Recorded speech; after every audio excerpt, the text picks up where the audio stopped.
నమస్తే, వెల్కమ్. ఈ వీడియోని తప్పనిసరిగా లైక్ చేయండి, నా ఛానల్ని సబ్స్క్రైబ్ చేసుకోండి. సంస్కృత భాష మాదే, వి లవ్ సంస్కృత్ అంటోంది పాకిస్తాన్. పాకిస్తాన్లో అధికార భాష ఉర్దూ అయినా ఇప్పుడు సంస్కృత భాష మీద ప్రేమ ఒలగబోస్తోంది Pakistan. Lahore university of management సైన్సెస్లో ఏకంగా సంస్కృత భాష మీదే ఈ అకాడమిక్ ఇయర్ నుంచి ఒక కోర్సుని పాకిస్తాన్ స్టార్ట్ చేయబోతోంది. సంస్కృత భాషకి వ్యాకరణకర్త అంటే గ్రామర్ తయారు చేసిన పాణిని మహర్షి పాకిస్తాన్ వాడే, తక్షశిలలో టీచర్గా పనిచేశాడు అంటూ గొప్పలు చెప్పుకుంటుంది.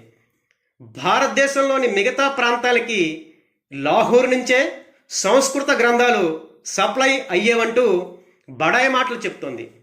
అయితే ఈ రకంగా సడన్గా పాకిస్తాన్ సంస్కృత భాష మీద ప్రేమ ఒలగబోయడానికి ప్రధాన కారణం సింధు రివర్ వాటర్స్.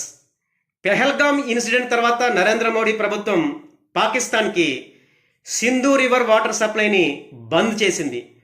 దీంతో ఇప్పుడు పాకిస్తాన్ సింధు రివర్ మీద మాకు కూడా హక్కులు ఉన్నాయని ప్రపంచ దేశాలకి చెప్పడానికి ఈ రకంగా సింధు నాగరికత, సంస్కృత భాష మా సంస్కృతిలో భాగం అంటూ పాకిస్తాన్ ఈ రకంగా సంస్కృత భాషని అడ్డం పెట్టుకుని ప్రచారం చేస్తోంది.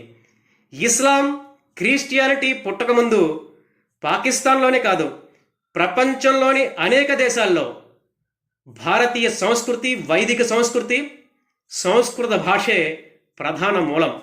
ఈ విషయాన్ని పాకిస్తాన్ తప్పనిసరిగా తెలుసుకోవాలి. Thank you.